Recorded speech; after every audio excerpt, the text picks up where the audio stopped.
Next question I see from Ariel. I heard that the Zohar says that someone that wastes seed goes to Gehenom and never leaves. But Rav Tzadok HaKohen says this means that not you go to Gehenom, it means that part of your soul that is damaged does not ascend and enjoy the glory of God.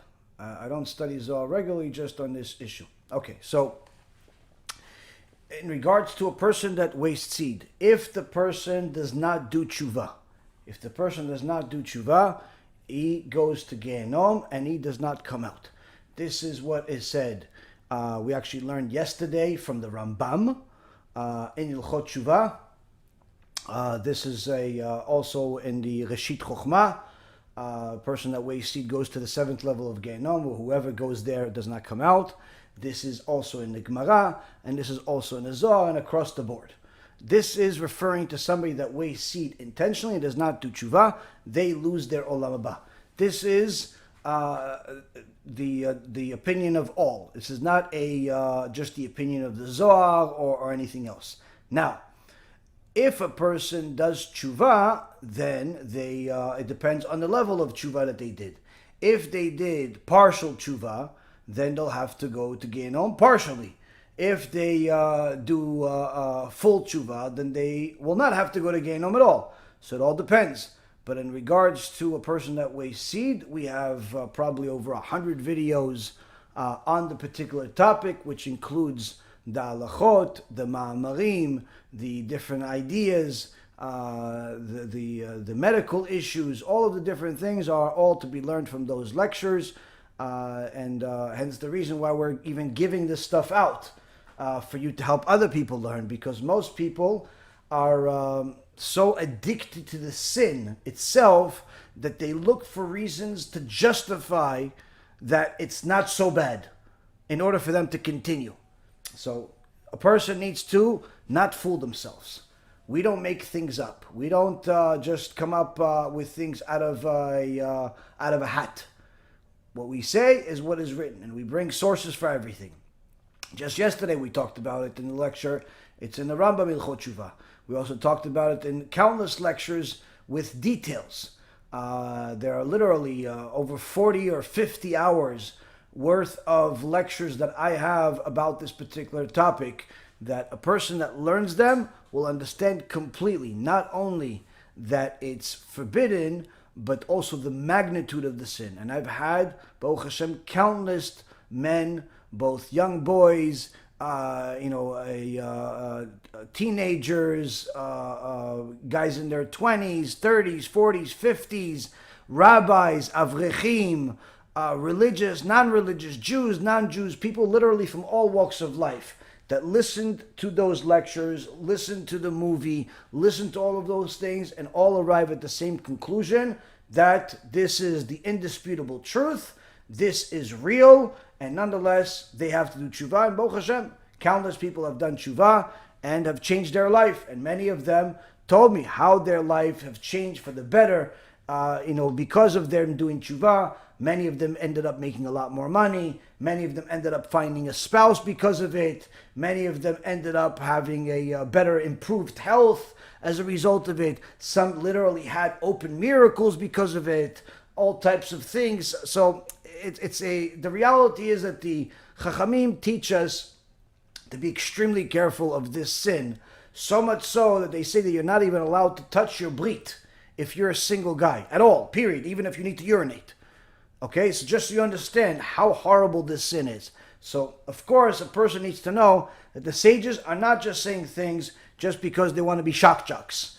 I am not saying anything just because I want to scare people. I have no benefit in one way or the other. The reality is, this is a major tragedy that people bring on themselves. And the bigger tragedy is when they hear the truth and then they look for ways to rationalize their lies. So again, the truth is out there. Anyone that wants to fulfill it will be able to fulfill it, because the Rabbi Chaim Volozhin says that as soon as a person truly takes on to do the will of Hashem, Hashem gives him the strength, or gives her the strength to be able to do it. And therefore, the people that are not able to fulfill a certain mitzvah, whether it's the mitzvah of chuva in general, or it's the mitzvah of overcoming this particular obstacle, or it's the mitzvah of watching their eyes, or it's the mitzvah of keeping Shabbat, or mitzvah of giving maaser, or learning Torah, whatever mitzvah it is. If somebody is not succeeding in fulfilling a mitzvah, it's because they didn't really take it on. They didn't really take it on. So a person needs to be able to take it on. So does that mean that if a person takes it on, he's going to succeed with smooth sailing and never fail? No, you will have bumps in the road. You will have bumps in the road. And the Gemara says, everything is hard in the beginning. Everything. In life, everything is hard in the beginning. But that's what a person needs to overcome. Once a person overcomes that initial obstacle, Hashem is going to give them extraordinary strength to continue overcoming it. Even if there are going to be bumps in the road, they'll have the strength to overcome those bumps as well. But the key is not to lie to ourselves and think that, oh, if I don't end up losing Olam Haba, then it's okay then. Oh, if somebody will say, on a blog that it's okay to invite an idol worshiper, then it's okay. Oh, if it's really not a sin to date a non-Jew, then I'll do it. Don't lie to yourself. Person needs to admit the truth, stick with the truth, and once they're with it, they'll have the strength to overcome it. And it's the important thing is to educate ourselves about the truth, and not something that's going to contradict the truth. לכל התורמים הנכבדים ולארגון בעזרת השם, ובפרט הרב ירון ראובן, הרב אפרים כחלון והרבנית שרה כחלון, אנחנו רוצים להודות לכם מקרב הלב על העזרה הזאת לחמם משפחות בחורף, משפחות קשות יום, משפחות שישנות בבתים שהתריסים שם שבורים והמצב הכלכלי מאוד מאוד קשה, גם מבחינת מזון וגם מבחינת שקר להם, ובזכותכם הולכים לחמם אותם בפוחים, בגופיות לילדים, 50 גופיות רכשנו עבורם, כובעי צמר, סמיכות צמר, גרביונים, מטריות, פיג'מות לילדות. וזה לא הכל, יש לנו עוד הרבה שקיות כאן בצד, פרסנו רק קומץ קטן, כי אין לנו מקום על השולחן, זה רק כדי להראות לכם את כל השפע הזה שבזכותכם הם הולכים לקבל. בנוסף לכל, ארגון בעזרת השם דאג לתווי קנייה ברמי לוי, כדי שיוכלו לעשות קנייה מסודרת לבית, כדי לקנות מזון.